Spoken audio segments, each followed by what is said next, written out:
Frank Buglioni, we're here today at Little Italy in Soho, obviously with the Italian connection. Obviously there's a rich history of Italians in boxing, or people with Italian heritage in boxing, obviously with Willie Pep, Rocky Marciano, obviously our own Joe Calzaghe. What sort of influence has had on you moving your way up through the game? To be honest with you, I've never really I've never looked at it in that way, but obviously there's been references, and obviously there's been a lot of good Italian fighters, and Italian heritage has been passed down within boxing, so it's nice to sort of be recognised in that company. Your nickname, the Wise Guy, obviously comes from the Italian heritage connection. Where did that come from? It come from my manager. He's pretty savvy with things like that, so he thought it up and it stuck. So we've gone with it. Do you know, fancy going with the Italian stallion? I think it's been done that much. How much did the Rocky films have an influence on you? Obviously, you've got an Italian American, but still somebody from Italian heritage, and obviously they're so impactful for so many boxers. And so many boxers that you talk to say to you that they first got hooked on boxing when they watched the Rocky films. Is that the same for yourself?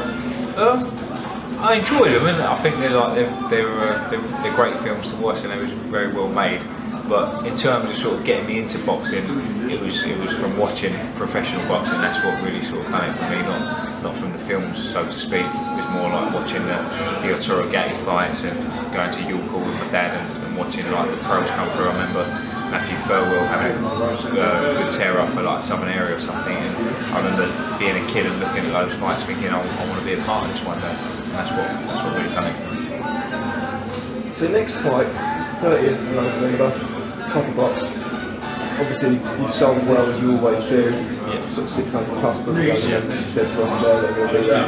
How sort of do you think this sort of next step, getting the WBO European title, is going to impact on your career moving forward? I think it's a massive step for me, and Mark's been saying it a while that when you do fight for these titles and these higher caliber fighters, you will turn a corner greatly. So we know that it's going to turn a corner for myself, and we'll just be ready for the next step as and when they come. But I noticed the change in Billy Joe Saunders, even when he won the Southern Area, the way he the next fight, how much he'd improved, and his attitude to training and how he was in the gym. So I know that these titles and these stepping stones make a hell of a difference.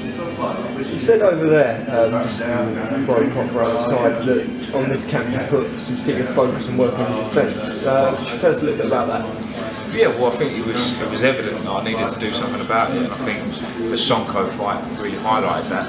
And I got a lot of stick and a lot of abuse from the social media sites about being a one-trick pony, this, that and the other. So it's benefited me, and that was the best thing that's happened to me. And I looked at the fight and I was getting caught way too much with the right hand and silly shots. So I've started to enjoy making a miss and enjoy sort of blocking and countering now. So I think you'll see a little bit of it against Kubid, who's using my footwork a lot more. With some nice left-hook counters, but you'll see another improvement again, and I'm tightening up even more. Do you think perhaps you were guilty of not focusing on it as much because of the level of opposition, and as it's got harder, that's something you obviously had to turn your attention to a bit more?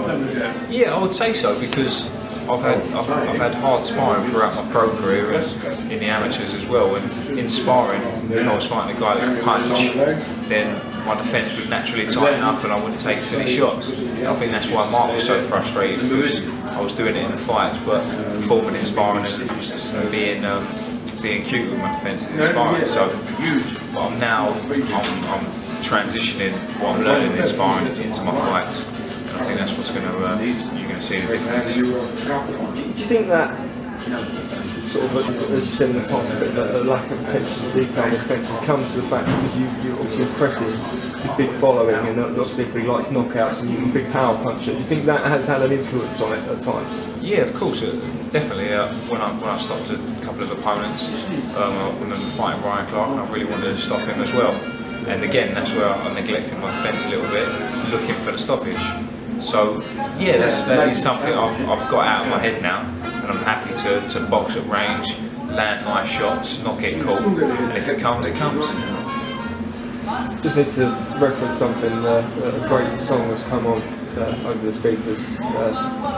Frank, are you familiar with this one? I'm familiar with this one. This is the original, and they've done the dance remix a little while ago. They absolutely butchered it with that dance remix, I think. What about yourself? Well, that's the way I dance. How you see in the In-Betweeners movie, that's about me. So, obviously your mate, Callum Smith, fights in a couple of weeks. You're both likely to be picking up sort of international titles with sanctioned bodies, and Gilly's already picked one up, and obviously getting world rankings. And as that progresses, do you think we're going to start hearing more and more? Obviously, we've spoken to you a few times about it. Do you think we're going to start seeing more and more people calling out for that fight? Well, hopefully, that's what I'm in the game for. I'm in the game to fight these good domestic rivals and make the big fights happen. And I've wanted the fight for a while. I know his sort of management and team have called it out a while, but I haven't really heard too much from him. But yeah, when the time's right and the money's right and there's enough publicity behind it, I'd like it to top a bill and have a great battle over it. You just mentioned there you like it at the top of the bill. Do you think it's not the right time now because it wouldn't top a bill? Do you think you'd much rather it get to a stage where there is a lot of interest and it is the marquee fight on the card? Of course, why play an ace card straight away? You wait, don't you? You wait and see, and then when the timing's right, you make it happen and you make it a big deal. So it seems silly to have it too soon. But again, if the time is right, Frank Warren wants us to fight him, I'll fight him tomorrow. It really doesn't bother me. Thanks very much, Frank. We look forward to the 30th of November, and you hope you're picking up your first title. Cheers, Ben.